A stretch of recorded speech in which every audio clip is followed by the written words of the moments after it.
Hey guys, this is OddOneGaming. This is going to be another Dragonheir SilentGods video.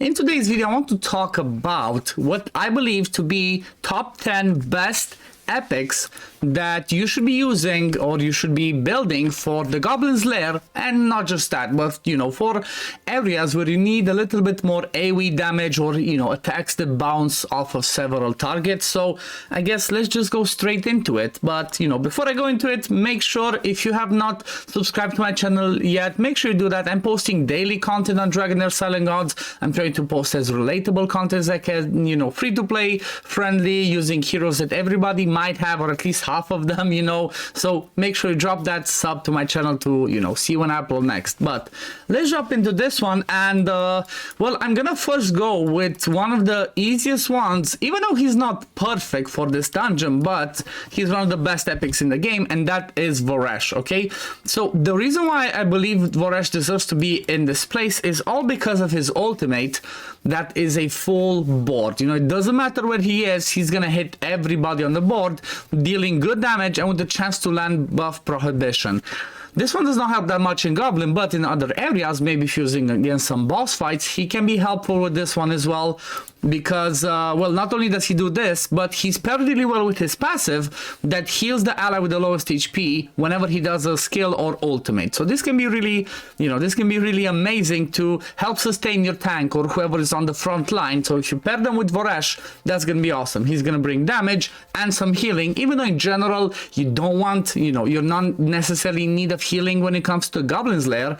But if you get to the point where you're farming the Goblin Lair 3, they start hitting hard, and it's a little bit harder to keep them alive, especially if they're not a designated tank. So that's why I believe Varus is really good for that. He also has a pretty good battle skill that hits one target 3 times with a chance to dispel a buff. So again, in areas where the enemy puts up some buffs, he can be good for that. But overall, I definitely believe Varus deserves to be on that list. He's not the best, he's not number 1. I just wanted to start with him. Now let's move over to the poison, and I want to talk about Horus. Okay, he's a pretty interesting one. He's one of the ones that was added during this new season. He wasn't in the closed beta, so I have not played with him personally, but I've seen a ton of other people playing. Plus, if you just look at his kit, it's straightforward. Well, he has a battle skill and an ultimate that does AOE damage, and when it comes to Goblin, at least specifically, you want people to have as many AOEs or splash damage or bouncing damage as possible. So first off, on his battle skill, he does 340% damage. It's a pretty good range. Then he also has a chance of placing 3 stacks of poisons, which is amazing, especially paired with his ultimate that basically does 600% damage and triggers all the poisons, so that can dish out a ton of damage. Plus his passive, when he deals damage to enemies under poison, he gains extra crit rate. Also, he brings himself some enlightenment, which helps do more damage from those poisons. So definitely Horus is one of those ones that you want to keep an eye out, because he's deserving to be on that list.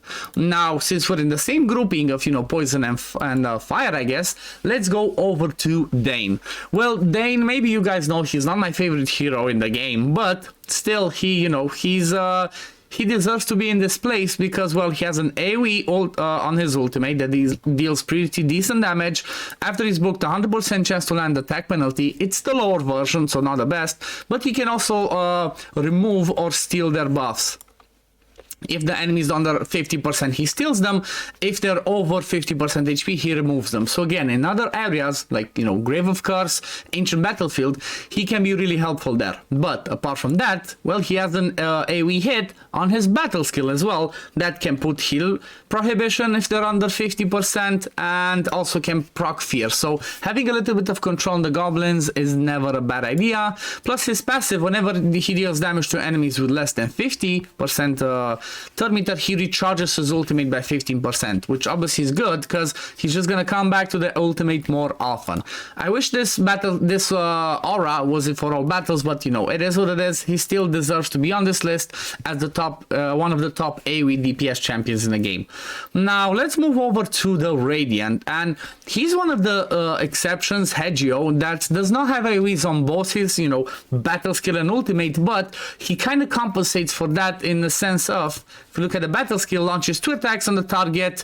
The second attack has a 50%, books up to 75, which it's a pretty high chance of for the hero to gain rally for 10 seconds and recharges the hero's ultimate by 20%. So because he does that, he's gonna come back to this AoE hit that can smack pretty hard, pretty often, and again, he's gonna have rally most of the time. He's gonna do some solid damage with this one, and he's just gonna keep rotating through his battle skill and ultimate pretty well. And at the same time, if you pair him with another rally hero, like, you know, Martina, which is gonna be the next on the list, he has a 75% chance of granting any rally hero rally whenever he gets rally. And because it's on the battle skill, it's obviously gonna happen pretty often. So Hedger deserves to be on the list, and then Martina, since I spoke about her.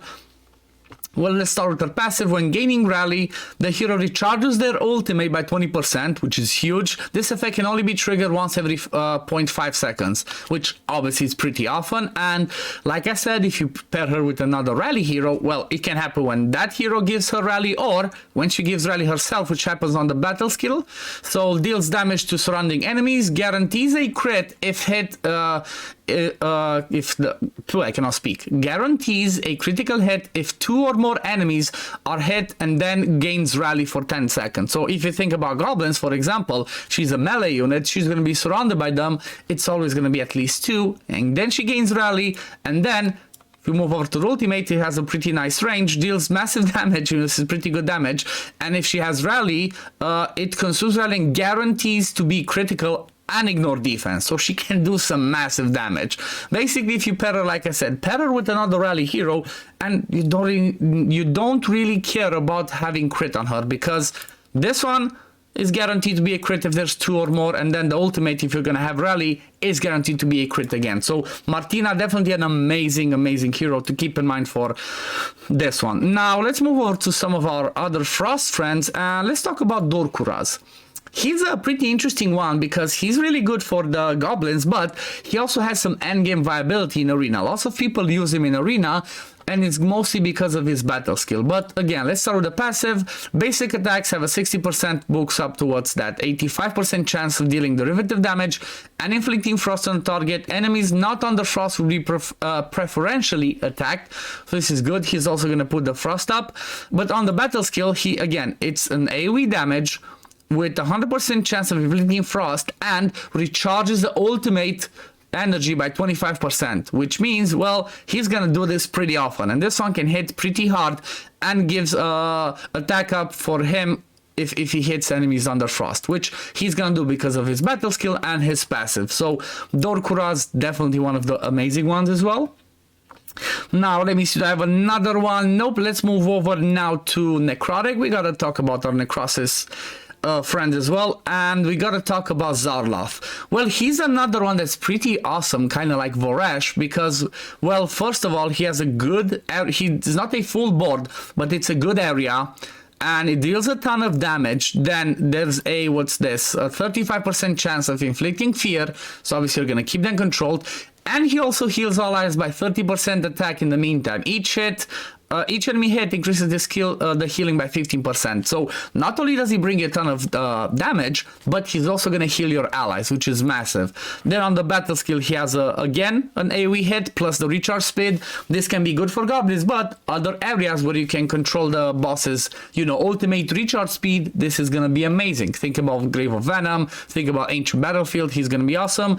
And then, well, guess what? More healing. Every 4 basic attacks heals the ally with the lowest HP by 300% of his attack, with 100% chance of inflicting silence on the enemy for 5 seconds. And he also brings a Captain Aura of 24% attack in all battles. So Zarof is definitely another amazing one that you need to keep in mind. Even if you don't make a full Necrosis team, he can be your off element hero and definitely worth building up because he is amazing. Now, next one, I have a list over here, that's why you keep me looking like that. Next one that I want to talk about is one that actually I think I need to change on the tier list because I've tested him more. He deserves a better spot when it comes to the goblins, and not only, and that is Shelter, okay? Well, Shelter is the best enabler for Dauntless heroes that you can get because of his amazing kit overall. So if we start with the passive, this is going to be the first reason why he's going to be good for goblins. The basic attack has a 45% chance of releasing a chain lightning that deals derivative damage. The lightning change can bounce 4 times among enemies at most. So guess what? This one's kind of like an AoE damage, so he definitely deserves a spot here. Then on the battle skill, he gives lightning shield to a hero. It can either be himself or somebody else, and attack up for 4 seconds. Then that lightning shield deals derivative damage to enemies within that range every 0.8 seconds. So that's what, 5, my math's not good.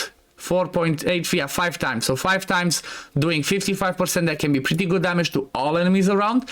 But then the creme de la creme for his kit, which makes him the best Dauntless enabler, like I mentioned, is he enhances all allies with lightning force, granting them Blessing of Thunder for 15 seconds.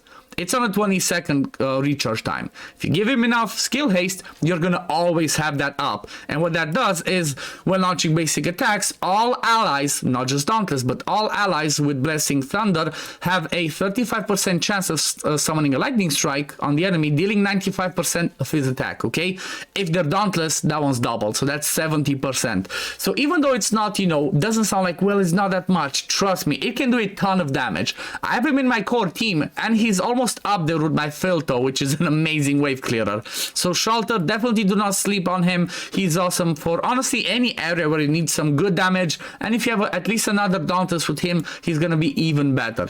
Right now he's in my Temporal Vortex team alongside Ivelios and Nimbus, so definitely keep Shelter in mind. Then there's gonna be another one that is in here that I really want to talk about, because he doesn't seem to be that good and we didn't rate him that much on the tier list, but he's really awesome. That's Nagok. Well, what Nagok has is this passive, okay? He has a static field around him all the time that deals 32, and this one can be boosted. I think it goes by 5%. It's additive, not multiplicative. So this one goes to like what, 50, almost 60% damage to surrounding enemies every 1 second. So it's constant damage. He's gonna be tanking. He's pretty tanky. Then every time they take like 10 hits, he's gonna stun them. It's not gonna happen a lot in goblins, but the damage is gonna happen. The stun is not gonna happen because, well, like, you're gonna be killing them faster. Then on his battle skill, he can make himself tanky, so he can be your only frontline hero. And then on the ultimate, this is where it becomes juicy. He deals damage to all enemies, so it's full bore damage. And it also extends the range of the static field to the entire battlefield for 12 seconds. So it's not as good as Shelter's that has it on for 15 seconds on 20-second cooldown, but this one's still huge. He deals a good AoE damage, he extends that static field, which is gonna make him constantly do damage to enemies all over the board. So Nagok, definitely somebody worth keeping in mind.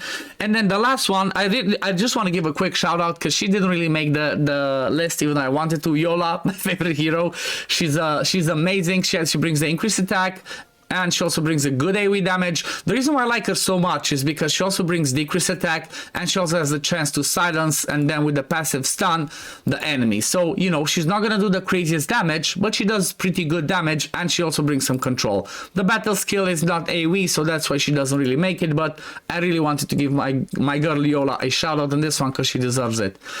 But now let's go over to the last one that I found on the list, and that one's going to be Shank, okay?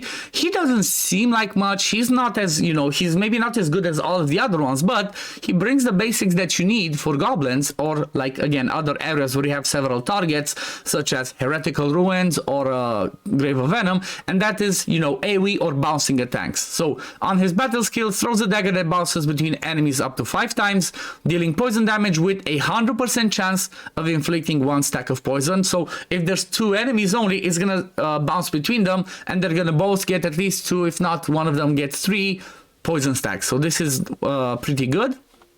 Again, it doesn't do that crazy damage, but it also puts the poisons, which brings more damage. Then on his ultimate, he deals strikes an enemy 5 times. It's not worded correctly. It strikes enemies around him 5 times, dealing this damage, and again with a 100% chance of inflicting a stack of poison. And on his passive, when attacking enemies inflicted with poison, the targets he ignores 1% of their defense. So this can help him, even though, like I said, it doesn't seem like he's gonna do a ton of damage, because he also ignores defense. The damage is gonna ramp up. So Shank, definitely worth making the list from my point of view. But yeah, I think that's gonna be it for my top 10 in my opinion. So like I said, again, this was a list that was mostly focused around AoE damage dealers. I'm gonna do another round for single target damage dealer because there's a few amazing ones. So I just focused this on places like the Goblin's Lair, the Heretical Ruins, which one? Grave of Venom as well. They basically have several targets that you can hit, and yeah, that's why some of these ones might have surprised you, but they deserve to be on the list. If there's anybody that you think I missed from the list, leave it in the comments below, but also tell me who would you take out of the of my top 10 to add your hero. But yeah, anyway, this is gonna be it for the video today, guys. As always, if you do enjoy my content, don't forget to like this video, subscribe to the channel to see when I upload next, and I'm gonna see you all in the next one. Peace, love, take care, everyone. Bye, guys.